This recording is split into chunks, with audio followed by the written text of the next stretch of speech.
आज के इस क्लास में आपका स्वागत। इसके पहले मैंने कबीर को पढ़ाया था। ये दूसरा पाठ है आपके स्पर्श भाग 2 से। ये दूसरा पाठ मीरा के पद। मीरा के विषय में ये क्लास 10 है, इसलिए इनके जीवनी के विषय में कुछ जानना जरूरी है। मीरा कौन थी, कैसे ये पद लिखी, क्या उनकी जीवन चर्चा थी। इसके लिए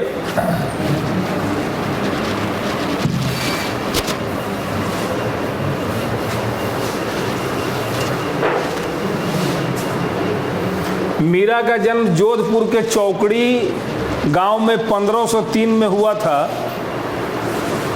13 वर्ष की उम्र में मेवाड़ के महाराणा सांगा के कुंवर भोजराज से उनका विवाह हुआ। उनका जीवन दुखों की छाया में ही बीता। बाल्यावस्था में मां का देहांत हो गया। विवाह के कुछ ही साल बाद पहले पति और फिर पिता एक साथ युद्ध के दौरान ससुर का भी देहांत हो गया। भौतिक जीवन में निराशा मीरा ने घर परिवार त्याग दिया और वृंदावन में डेरा डालकर पूरी तरह गिरधर गोपाल कृष्ण के प्रति समर्पित हो गई। सबसे पहले मीरा का जन्म जो हुआ था ये 1503 ईस्वी में जोधपुर में इनका जन्म हुआ था। ये बड़े बड़े जितने राजपूतों का वंश है सब राजस्थान से है। राजस्थान राजपूतों का गढ़ है, तो वहीं पर जोधपुर में इनका जन्म हुआ था। और इनका विवाह जो हुआ था मेवाड़ में महाराणा सांगा के कुंवर मतलब पुत्र भोजराज से इनका विवाह हुआ था। लेकिन दुर्भाग्यवश से 1 साल के बाद भोजराज की मृत्यु हो जाती है और मीरा विधवा हो जाती है। तब तक कुछ ही समय के बाद उनके पिता का भी देहांत हो जाता है। इस तरह से पिता और पति के देहांत होने के साथ मीरा एकदम टूट जाती है। इनका जिंदगी जो एकदम दुखों से क्या होता है, भर जाता है। उसके बाद कुछ समय के बाद मीरा के ससुर का भी देहांत युद्ध के दौरान हो जाता है, राणा सांगा का। और पूरा परिवार जो है ये मर्दों से खाली हो जाता है। कोई भी राजपूत बचता नहीं है इनके खानदान में। सारे के सारे लोग किसी न किसी कारण से मारे जाते हैं। और मीरा लास्ट में क्या करती है कि अपने घर परिवार को छोड़ देती है और जा करके अपना जीवन कहाँ बसर करती है, वृंदावन में जा करके।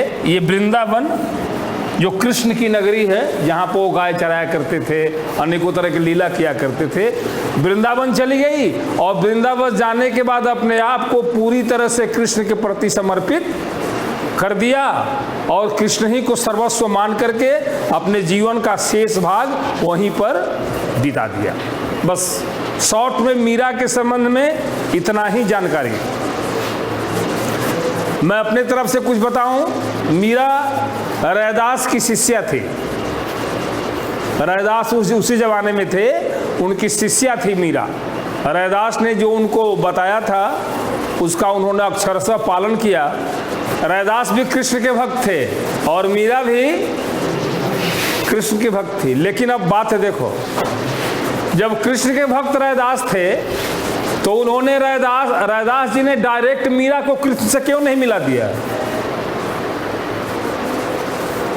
गुरु अगर किसी तत्व को जानता है तो शिष्य को उतना करना पड़ेगा जो करके वो पहुंचा है।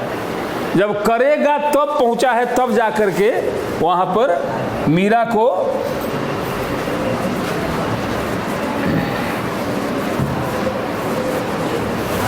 मध्यकालीन भक्ति आंदोलन की आध्यात्मिक प्रेरणा ने जिन कवियों को दिया उसमें मीराबाई का विशिष्ट स्थान है। इनके पद पूरे उत्तर भारत में गुजरात, बिहार, बंगाल तक प्रचलित हैं। मीरा हिंदी और गुजराती, देखो, हिंदी और गुजराती दोनों भाषाओं की कवित्री मानी जाती है। आपसे पूछा जा सकता है कि मीरा मुख्य रूप से किस भाषा की कवित्री थी, तो हिंदी और गुजराती। आप याद रखेंगे, हिंदी और गुजराती की एक कवित्री थी। उसके बाद संत रैदास की शिष्या मीरा की कुल 7 या 8 कृतियां उपलब्ध हैं। देखिए आ गई बात, संत रैदास की शिष्या,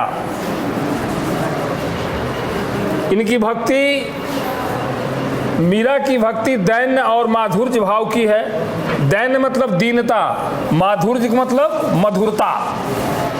जोगियों, संतों और वैष्णव का सम्मिलित प्रभाव पड़ा है। मीरा के पदों की भाषा में राजस्थानी, ब्रज भाषा, गुजराती का मिश्रण पाया जाता है। वहीं पर पंजाबी, खड़ी बोली, पूर्वी प्रांत के भी बोलियां इसमें मिल जाते हैं।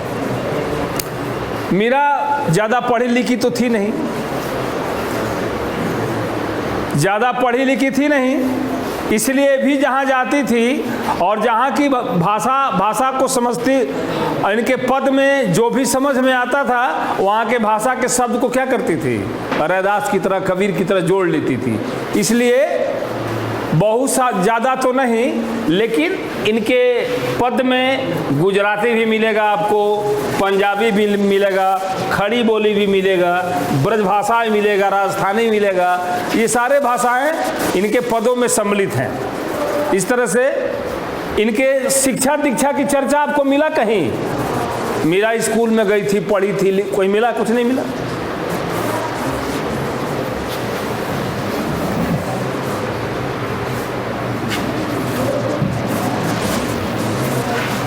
कहते हैं कि पारिवारिक संतापों, संताप मतलब दुख तकलीफ से मुक्ति पाने के लिए मीरा घर द्वार छोड़कर वृंदावन में जा बसी थी और कृष्णमय हो गई थी। इनकी रचनाओं में इनका आराध्य कहीं निर्गुण निराकार ब्रह्म, देखो निर्गुण निराकार ब्रह्म, सगुण साकार गोपी वल्लभ श्री कृष्ण। निर्गुण निराकार ब्रह्म का मतलब जिनका न कोई रूप होता है, पैर नहीं है, चलता है, मुंह नहीं है, खाता है, आंख नहीं है, देखता है, वो भगवान। जिसको कौन मानते थे? कबीर। तुलसी ने लिखा रामचरितमानस में, बिनु पग चले सुने बुनि काना, कर मिनु कर्म करे विधि नाना, आनंद रहित सकल रस भोगी, बिनु बाणी बक्ताबड़ जोगी। रामचरितमानस उलाटोगे तो तुमको मिलेगा। पैर नहीं है, चलता है, मुंह नहीं है, खाता है, आंख नहीं है, देखता है, उस ब्रह्म को कहते हैं निर्गुण निराकार, जिसका निराकार में से कोई आकार नहीं।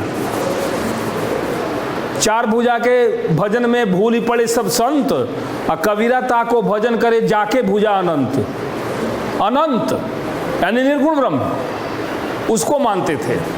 तो कहीं कहीं निर्गुण ब्रह्म दिखाई पड़ता है इनके पदों में, और कहीं कहीं सगुण ब्रह्म, जैसे भगवान के हाथ हैं, पैर से कृष्ण है, राम है, जो सगुण ब्रह्म जो आपको मूर्ति में दिखाई देते हैं। तो कहीं कहीं किसी पद में निर्गुण निराकार ब्रह्म दिखाई पड़ता है इनके पद में, किसी किसी में सगुण साकार गोपी वल्लभ श्री कृष्ण दिखाई पड़ते हैं। तो सगुण और निर्गुण दोनों का मिश्रण मिलता है किसमें? मीरा के पदों में। कबीर के पद में केवल निर्गुण, तुलसी के पद में सगुण, सूर के पद में सगुण, लेकिन मीरा के पद में सगुण और निर्गुण दोनों मिलता है। वे गिरधर गोपाल के अनन्य और एक निष्ठ, कहीं निर्मोही कठोर परदेसी जोगी के रूप में, तो कहीं गिरधर गोपाल अनन्य एक निष्ठ प्रेम से अभिभूत। अभिभूत शब्द का मतलब होता है, जैसे जिलेबी हम रस में डालते हैं तो पूरा रस से भर जाता है ना, पूरी तरह से भरा हुआ, अभिभूत शब्द का माने हुआ। देखते हो हिंदी है ये, अभिभूत कहीं लिख दो तो दिमाग खराब हो जाएगा, इसका अर्थ क्या होता है। पूरी तरह से, जिस तरह से पगा हुआ, जिस तरह से जिलेबी जो है रस में डाला जाता है, सूखा जिलेबी तो रस से भर जाता है, उसी तरह से प्रेम रूपी रस से भरा हुआ अभिभूत शब्द का माने हुआ। प्रस्तुत पाठ में संकलित इकट्ठा किया हुआ, संकलन इकट्ठा, संकलित इकट्ठा किया हुआ, संचय इकट्ठा, संचयन इकट्ठा किया हुआ, संचयित इकट्ठा किया हो गया। संचय, संचयन, संकलन, संकलित, संचय, संचयित, संकलन, संकलित, समझ लो बात। दोनों पद मीरा के इन्हीं आराध्य को संबोधित है। मीरा अपने आराध्य से मनुहार भी करती है। मनुहार मतलब गुहार लगाना, विनती करना, लाड़, प्रेम, और अवसर आने पर उलाहना देने से भी नहीं चूकती। उनकी क्षमताओं का गुणगान स्मरण करती है तो उन्हें कर्तव्य याद दिलाने में भी देर नहीं लगती है। भगवान न कभी दोष देती है कि मैं रात भर तुम्हारे लिए जगती हूँ और तुम एक बार दर्शन नहीं देते हो। कभी दर्शन देते हैं तो चले जाते हैं, तो तुम चले क्यों गए। तो भक्त जो है भगवान से प्रेम भी करता है और प्रेम में गाली भी देता है, भगवान को भी मंजूर है। कंस को देखो, दिन रात कृष्ण को तलवार लेके घुमा करता था, जहां मिलेगा वहां काट देंगे, उसको मुक्त कर दिया। इसलिए कम से कम शत्रु के रूप में हमको याद तो करता था। ईश्वर ये नहीं कहता है कि हमसे तुम प्रेम ही से याद करो, जिस रूप में चाहो हमारा नाम लो। रावण है, कंस है, ये सारे लोग शत्रु भाव से भगवान से प्रेम करते थे। देखो, राम को समझना आसान है, लेकिन रावण को समझना आसान। राम के अंदर जो राम है उसको कोई समझ लेगा, लेकिन रावण के अंदर जो राम है उसको जल्दी कोई समझ नहीं सकता है। उसको वही समझता है जिसको वो भजता है ना। तो वही बात है। तो ये पाठ में प्रवेश के पहले ये सब बता दिया गया। अब हम पाठ में प्रवेश करते हैं।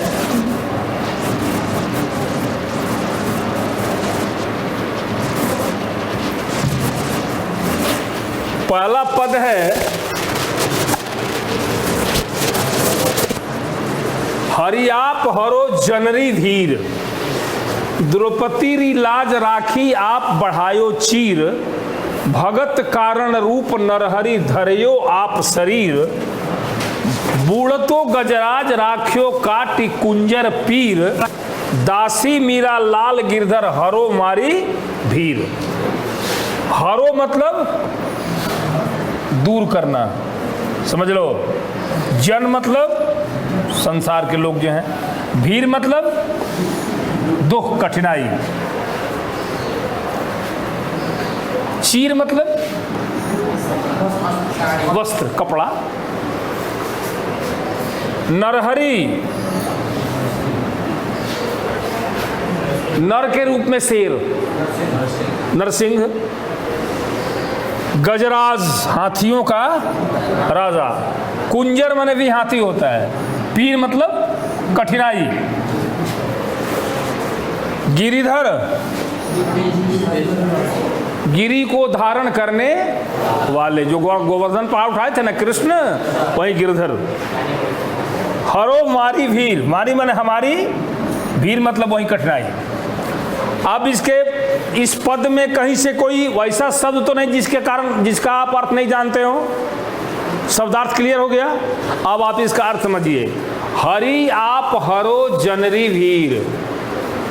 मीरा कहती कि हे मेरे आराध्य श्री कृष्ण, आप मेरे साथ साथ पूरे संसार के कठिनाइयों को दूर करो।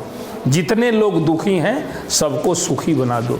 भक्त देखो, भक्त कभी स्वार्थी नहीं होता है। वो जब भी कोई चीज़ मांगेगा तो अपने साथ साथ पूरे संसार के कल्याण की बात मांगेगा।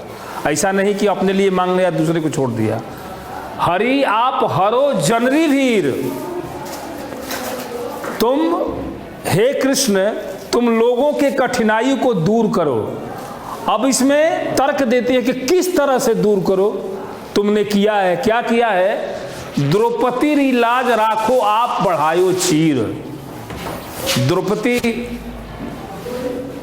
के लाज को बचाने के लिए जिस तरह तुमने चीर बढ़ाया था, उसी तरह से वैसी परिस्थिति में संसार में जो भी दिखाई पड़े उसके लाज को बचाओ। द्रौपदी जब कौरवों की सभा में वो ये द्युत क्रीड़ा स्थल पर घसीटते हुए ले जाई जा रही है दुशासन के द्वारा, वहाँ जाने के बाद उसके दिमाग में है कि मेरे 5 पति हैं, उसके बाद भीष्म पितामह हैं, धृतराष्ट्र हैं, मेरे काका विदुर हैं, सारे बड़े बड़े लोग हैं, मेरा ऐसा कुछ नहीं हो सकता है। लेकिन सबसे कृपाचार्य हैं, द्रोणाचार्य हैं, सारे लोग हैं, सबसे पूछती हैं। लास्ट में कोई सबका मुंह लटक जाता है इसे। लास्ट में कहते कह रही तो कोई नहीं है। उसके बाद कृष्ण को पुकारती है लास्ट में। तो जब सब कुछ खत्म हो जाता है तो द्रौपदी कह कि अरे तुम तो दुखियों के दुख दूर करने वाले, इतना देर क्यों लगा दिए? बोला कि हम में गलती है, तुमने मुझको पहले कहाँ पुकारा? अगर तुम जाते जाते मुझको पुकारी हो तो मैं आ जाता। तुम्हारा तो भरोसा अपने काका पर था, अपने दादा पर था, अपने पतियों पर था। तो भरोसा करके देखिए लास्ट में हमको पुकारी तो हम आए, हमारा क्या दोष है? जब तुम हमको बुलाई तो हम आए हैं। इसलिए कि अगर हमको बुलाएंगे नहीं तो बिना बुलाए कोई जाएगा? नहीं जाएगा। तो जिस तरह से आपने चीर बढ़ा करके द्रौपदी यहाँ पर पूरे नारी समाज का सूचक है। नारियों की प्रतिष्ठा को रखने के लिए तुमने द्रौपदी की लाज भरी सभा में बचाई। उसी तरह से आज जो औरतों के प्रति अत्याचार हो रहा है, दिन दहाड़े बलात्कार हो रहे हैं, दिन दहाड़े औरतें जलाई जा रही हैं, ये सब जो समाज में अनेकों तरह के उत्पात हो रहे हैं औरतों के प्रति, उस पर तुम ध्यान दो और उसको दूर करो, जिस तरह से द्रौपदी पर तुमने ध्यान दिया था। आगे समझ में? भगत कारण रूप नरहरि धर्यो आप शरीर। प्रहलाद के कारण जिस तरह आपने नरसिंह रूप धारण किया था, उसी तरह अनेकों, उसमें एक हिरण्यकश्यपु था और पूरे संसार को तबाह किए हुए था। आजकल घर घर में हिरण्यकश्यपु है। कितने कृष्ण आएंगे, कितने नरसिंह आएंगे? लेकिन फिर भी मीरा कहते कि नहीं, तुम सर्वव्यापक हो, तुम अपना रूप कितना ही बना सकते हो। 16,108 रानियां थी श्री कृष्ण के और सबके साथ एक साथ रहते थे। सारी रानी सोचती थी कि हमारे ही पास केवल है, दूसरे के पास नहीं है। सबके साथ रहते थे। इसका मतलब कि उतना रूप बनाते थे। अलग अलग सबका भवन था और सबके भवन में कहीं नहा रहे हैं तो कहीं खा रहे हैं, कहीं चौसर खेल रहे हैं, कहीं कुछ कर रहे हैं, सबके साथ हैं। इसका मतलब कि उतना रूप बनाए हैं। एक आदमी से हो सकता है? तो जिस तरह से उतना रूप जो बना सकता है, वो नरसिंहावतार भी करोड़ों हिरण्यकश्यपों के लिए पकड़ सकता है, कोई मुश्किल काम नहीं है। तो जिस तरह आपने प्रहलाद भगत के लिए नरसिंह का रूप धारण किया और उनकी रक्षा की, उसी तरह से आज इस संसार में जो भी नरसिंह ये हिरण्यकश्यपु बन करके संसार को तबाह कर रहे हैं, उनके लिए आप नरसिंह रूप धारण करके आइए और उनका विनाश कीजिए। बूढ़तो गजराज राखियो काटियो कुंजर पीर। ये सोनपुर घटना है, हरिहर क्षेत्र, गंडक बहती है ना, वहीं पर गज और ग्राह की लड़ाई हुई थी, है ना। तो जिस तरह आपने डूबते हुए गजराज की रक्षा करने के लिए गरुड़ के ऊपर से कूद पड़े थे। इतना तेज आए कि आपको लगा कि गरुड़ देर से पहुंचेगा, तो आप गरुड़ पर से कूद पड़े थे और चक्र सुदर्शन से ग्राह मतलब घड़ियाल होता है, हाथी का पैर पकड़ के वो समुद्र के अंदर क्या कर रहा था? गंडक नदी के अंदर खींच रहा था। आपने चक्र सुदर्शन चला करके उसके मुंह को फाड़ दिया और ग्राह ये गज की रक्षा की। जिस तरह से रक्षा की, उसी तरह से हे मेरे प्रभु, मेरे आराध्य, मेरे श्री कृष्ण, आप भक्तों की रक्षा कीजिए। दासी मीरा लाल गिरधर हरो हमारी वीर। लास्ट में कहती है कि जिस तरह संसार की तुम रक्षा करो, इस तरह रूप धारण करके, अंत में अगर मेरे लिए भी समय बचे तो मेरे तरफ भी ध्यान देना। अपने लिए सबसे पहले नहीं कहती है, लास्ट में कहती है। बड़ा जो होता है कभी अपने आप को बड़ा नहीं कहता है। गांधी जी का आत्मकथा को पढ़िए, कभी अपने आप को बड़े कहे हैं? लेकिन गांधी की शिकायत करने वाले लोग हैं आज भी। यदि पूरा स्टाफ हमारा माथा खा गया था, हम नहीं कुछ बोले, ठीक। अगर आदमी के अंदर अवगुण नहीं है तो भगवान हो जाएगा। जिस आदमी की पूजा अभी भी दूसरे देश की आदमी की पूजा दूसरे देश में होती है, क्या वो महान नहीं है? गांधी की पूजा दक्षिणी अफ्रीका के चौराहे पर होती है आज भी। नेल्सन मंडेला वहाँ का राष्ट्रपति जो था वो महात्मा गांधी का फैन था। उसने स्टैचू बनवा करके आज भी वहाँ का जो राष्ट्रपति है वो महात्मा गांधी की पूजा करता है। तो हिंदुस्तान के लिए गर्व की बात है कि हमारे हिंदुस्तान का वह गांधी कैसा था जिसकी पूजा दूसरे देश में हो रही है। तो उसी तरह से है गोवर्धन पहाड़ को धारण करने वाले श्री कृष्ण, जिस तरह से आप भक्तों की रक्षा करते हो उसी तरह से हमारे तकलीफ को भी दूर करो। अब कोई दिक्कत इसमें? आगे चलिए।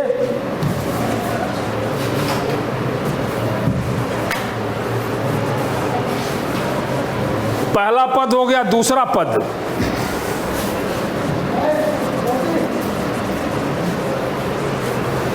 श्याम महाने चाकर राखो जी, गिरधर लाला महाने चाकर राखो जी, चाकर रहस्यू बाग लगास्यू नित उठ दर्शन पास्यू, वृंदावनरी कुंज गलिन में गोविंद लीला गास्यू, चाकरी में दर्शन पास्यू सुमिरण पास्यू खर्ची, भाव भगति जागीरी पास्यू तीनू बाता सरसी, मोर मुकुट पीतांबर सोहे गलबे जंती माला, वृंदावन में धेनु चरावे मोहन मुरली वाला, ऊंचा ऊंचा महल बनावे बिच बिच राखूं बारी, सांवरियारा दर्शन पास्यूं पहर कुसुम्बी साड़ी, आधी रात प्रभु दर्शन दीजियो जमुना जी के तीरा, मीरा रा प्रभु गिरधर नागर हिबड़ो घिड़ा अधीरा। ये इस पद के माध्यम से मीरा अपनी इच्छा व्यक्त करना चाहती है कि मैं आपके सामने क्या बनना चाहती हूँ, मुझको तुम क्या बना के रखो जिसमें मेरा कल्याण हो। इस भावना को इस पद के माध्यम से मीरा ने जाहिर किया है। श्याम महाने चाकर राखो जी, हे मेरे गिरधर गोपाल तुम अपने यहां मुझको दासी के रूप में रख लो। चाकर मतलब नौकर, ये मोंटिस गिरिवर को धारण करने वाला। रहस्यु मने रहूं, ये कहीं की भाषा है। लगास्यु रहस्यु पास्यु, रहस्यु मने रहना, लगास्यु में लगाना, पास्यु मने पाना, गास्यु मतलब गाना, ये सब पास्यु गास्यु लगास्यु ये सब भाषा है। अब या तो ये हो सकता है कि राजस्थानी भाषा हो, नहीं तो खड़ी बोली हो, कोई ना कोई भाषा है। तो मीरा कहती है कि हे मेरे स्वामी मैं तुम्हारे यहाँ दासी बन के रहना चाहती हूँ। अब अपने फिर बोलते हैं कि मुझको दासी बनने से फायदा क्या होगा, किस लिए मैं तुम्हारी दासी बनूंगी। तो गिरधर लाला महाने चाकर राखो जी, हे गिरधर गोवर्धन धारण करने वाले लल्ला, यशोदा कृष्ण को क्या बोलती थी, लल्ला। हे लल्ला, लल्ला मतलब भगवान बालक रूप में। हे लल्ला मुझको अपने यहाँ दासी बनाकर रखो।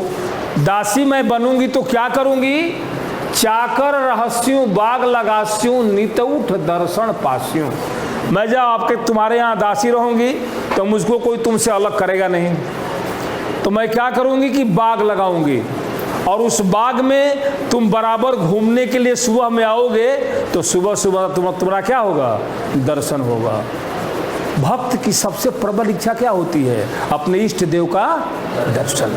ये भक्त की सबसे चरम अभिलाषा है। भगवान से मुलाकात हो गई, उनका दर्शन कर ली, फिर संसार का सारा सुख उसको मिल गया। तो मीरा जो है यहाँ पर अपना एक तरीका पेश करती है कि मैं जब तुम्हारे यहाँ दासी बन के रहूँगी तो एक ऐसा बाग लगाऊंगी जिसमें तुम बार बार आओगे घूमने के लिए, और उसे मैं रहूँगी तो मैं तुम्हारा दर्शन रोज किया करूँगी। वृंदावनरी कुंज गलिन में गोविंद लीला गास्यूं, मैं जब तुम्हारी दासी बनूंगी तो जब तुम कहीं जाओगे तो राजाओं के साथ नौकर चाकर भी जाते हैं ना, उनकी ज़रूरी सामान को लेकर के। तो मैं भी तुम्हारे साथ जहाँ जहाँ जाओगे वहाँ जाऊँगी। तो वृंदावन में जब तू जाओगे तो मैं भी तुम्हारे साथ जाऊँगी, और वहाँ पर तुम अपना जो भी करना होगा करोगे, और मैं तुम्हारे गुणगान को गाया करूँगी, तुम्हारे पीछे पीछे घुमा करूँगी। यही मेरी ड्यूटी होगी, यही मेरा कर्तव्य होगा। चाकरी में दर्शन पास्यु सुमिरन पास्यु खर्ची। दासी जब बनूंगी तो तुम्हारा बार बार मुझे दर्शन होगा। ये भक्त का सबसे बड़ा लाभ है। मीरा यही चाहती है कि हे श्री कृष्ण, मैं तुम्हारी दासी बनूं कि मुझे बार बार तुम्हारा दर्शन हो। सुमिरन पास्यु खर्ची, और लाभ में क्या मिले मुझे? खर्ची मतलब खर्च करने के लिए व्यवस्था। सुमिरन करते रहूं तुम्हारा बार बार, यही मुझको मिले, मेरी यही इच्छा है। भाव भगति जागीरी पास्यु। भाव भगति जागीरी। जागीरी का मतलब होता है जमींदारी। बड़े बड़े जमींदार होते हैं, लैंडलॉर्ड, 10 ये 1000 एकड़ 2000 एकड़ 5000 एकड़ जमीन वाले बड़े बड़े। तो जागीरी का मतलब जमींदारी होता है। तो भक्त की जागीरी क्या है? भाव और भक्ति, और कुछ नहीं चाहिए। भाव और भक्ति, भाव और भक्ति की मुझे जमींदारी मिल जाएगी। इतना मिल जाएगा कि जो जीवन भर में खर्च नहीं होगा। वही मैं चाहती हूँ कि मैं भाव भक्ति की जमींदारी तुमसे ले लूँ और दिन रात तुम्हारा भजन करती रहूँ। देखो, भक्त जो होता है संसार की नज़र में बहुत गरीब होता है। किसी को देखना, जो भी भगवान का भक्त हुआ है, असली भक्त, वो 10 तल्ला 5 तल्ला बिल्डिंग में नहीं रहता है, वो झोपड़ी में रहता है, पेड़ के नीचे रहता है। जो भी भगवान का असली भक्त है। ये एकमा के तरफ एक काशी बाबा थे, याद है? देखा है उनको? देखा है? हाँ, वो देखा है। हाँ, एकदम नंगे रहते थे। बहुत बड़े संत थे, आला दर्जा के फकीर, लेकिन जल्दी उनको पहचानता कोई नहीं था। एक बार जिस पर मेहरबान हो गए उसका सारा काम हो गया। जिसको खूब दम भर गाली दे देंगे उसका काम हो जाएगा। लोग उनके पीछे 4-4 चक्का लगा करके, अलग लगा के पीछे पीछे घूमते रहते थे। मैं उनका पैर छू के प्रणाम किया हूँ, इसलिए हमको याद है। अभी तो शायद 5 साल पहले उनकी मृत्यु हुई है। यहीं के थे, बगले किसी गांव के थे। ये क्या कहते हैं, अरे किसी गांव के थे इधर।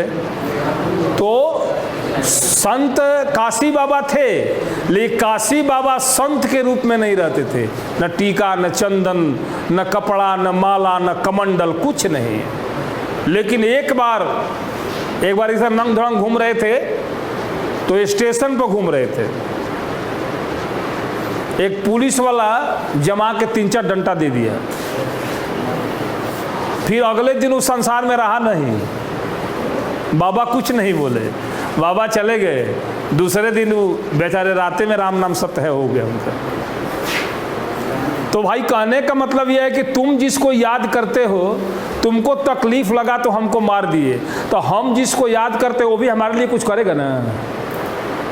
जिसके भरोसे हम हैं तो कर दिए। इसलिए कभी भी साधु संत के साथ गलत पेश नहीं आना चाहिए। तुमको क्या पता कि वो क्या कर सकता है। इसलिए मीरा जो कहती है कि भाव भक्ति जो होती है वह साधुओं की जागीरी होती है। इसलिए मैं तुम्हारी दासी बन करके तुमसे भाव भक्ति रूपी जमींदारी को लेना चाहती हूँ। पास्यु तीनों बाता सरसी। तीनों बाता दर्शन, सुमिरन और भाव भक्ति, ये 3 बात एक ही साथ पूरी हो जाएगी। कब? जब जागीरी मिल जाएगी तब। मोर मुकुट पीतांबर सोहे गले बैजंती माला। यहाँ पर कृष्ण के रूप का वर्णन है। मुकुट में क्या है? मोर का पंख है। पीला वस्त्र धारण किए हुए हैं, पीतांबर पहने हुए हैं। गले में क्या है? बैजंती का माला है। ये माथे पर मोर का मुकुट, मुकुट में मोर का पंख, पीताम्बर पीला वस्त्र पहने हैं, सोहे माने सुंदर लगना, और गले में गल बैजंती माला, और गर्दन में बैजंती का बैजंती 5 तरह के फूलों का, और किस किस फूल का नाम है वो मिला करके बैजंती का माला होता है, जिसके फूल जो है कभी ये मुरझाते नहीं हैं, वो माला गर्दन में है। वृंदावन में धेनु चरावे मोहन मुरली वाला, वृंदावन में गाय चराते हुए सबके मन को मोहने वाला, मुरली धारण करने वाला वह मनमोहन, जिसका रूप सबको मोहित करने वाला है। कैसा रूप है? तो माथे पर मोर का पंख है, पीताम्बर पहने हुए है, गले में बैजंती का माला है, बांसुरी बजा रहे हैं, वृंदावन में गाय चरा रहे हैं। इसी रूप का वर्णन मीरा करती है। हो सकता है कि आपको मिले कि भगवान इस दूसरे पद के आधार पर भगवान के रूप का वर्णन करें, तो आप इस तरह से लिख सकते हो। ऊंचा ऊंचा महल बना में बीच बीच राखियों बारी। अब यहाँ पर मीरा अपना इच्छा जाहिर करती है कि तुम्हारी कृपा से मेरी इच्छा है कि मैं ऊंचा ऊंचा महल बनाऊं और उस बीच बीच में एक एक फुलवारी लगाऊं। इसमें होगा क्या कि सांवरियारा दर्शन पास्यों पहर कुसुम्बी साड़ी, कुसुम्बी रंग की साड़ी पहन के मैं तुम्हारा दर्शन करूं।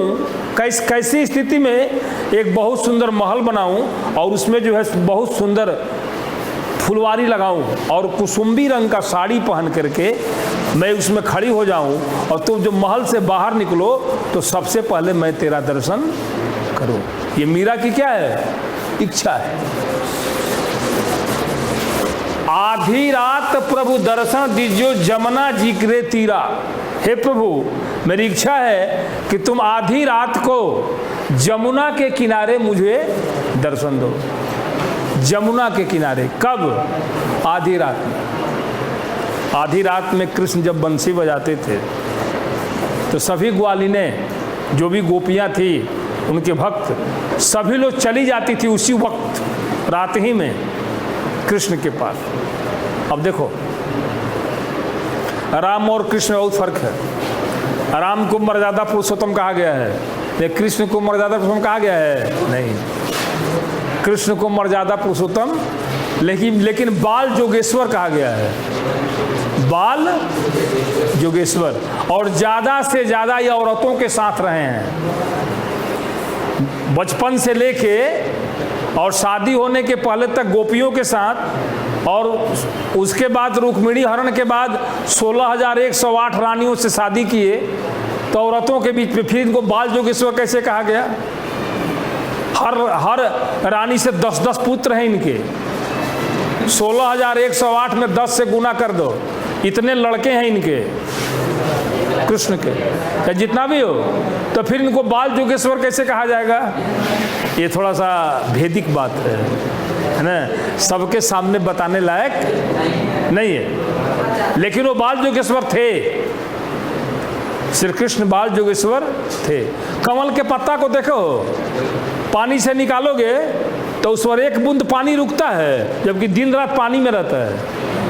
उसी तरह कृष्ण रहते थे। मीरा रा प्रभु गिरधर नागर हिबड़ो,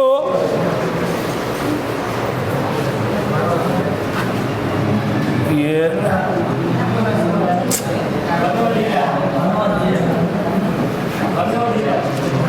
अधीरा, हिबड़ो धड़ो अधीरा। मैंने कहने का मतलब ये है कि मीरा कहती है कि हे प्रभु गोवर्धन धारण करने वाले श्री कृष्ण, मैं तुम्हारे दर्शन के लिए बहुत अधीर हूँ। किसी परिस्थिति में मुझे तुम आ करके दर्शन दो, नहीं तो मैं तुम्हारे दर्शन के आशा में हो सकता है कि शरीर भी छोड़ दूं। इतनी अधीर हो जाती है मीरा। हालांकि देखिए, इस तरह पद तो आपका खत्म हुआ, मीरा का अंत मैं बताता हूँ। मीरा का अंत कैसे हुआ? अभी आपको इनके जीवनी में बताया था कि मीरा सब कुछ छोड़ करके वृंदावन चली गई थी। वृंदावन में एक मंदिर है, आज भी है, जाओगे तो मिलेगा। वहाँ पर एक दिन मीरा जो है कृष्ण के सामने लगी नाचने, मूर्ति के सामने। नाचते नाचते उनका शरीर जो है ज्योति में बदल गया और ज्योति जो है कृष्ण के मूर्ति के मुंह में घुस गया। इस तरह से मीरा के मृत्यु का यही तरीका था। इसी तरह से वो जो है ज्योतिर्मय होकर के और कृष्ण के मुख में समा गई। इस तरह से मीरा का अंत हुआ। तो मैंने आपको दोनों पद अच्छी तरह से समझा दिया। इस दोनों पद का एक बार सारांश फिर से समझ लीजिए।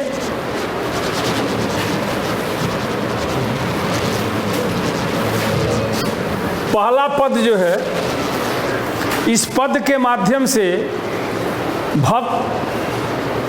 भक्त मीरा सांसारिक लोगों के दुख को दूर करना चाहती है और नरसिंह के रूप में द्रौपदी की जिस तरह से लाज बचाई, गजराज की जिस तरह से लाज बचाई, उस तरह से तुम हमारी भी लाज बताओ, ऐसा आग्रह करती है। मैंने इसमें याचना करती है संसार के कल्याण के लिए स्पेशल रूप से, और दूसरे पद में अपने लिए अपनी इच्छा को व्यक्त करती कि मैं क्या चाहती हूँ। इसमें संसार की भलाई के लिए बात करती है, दूसरे पद में अपनी इच्छा को व्यक्त करती है। इस तरह से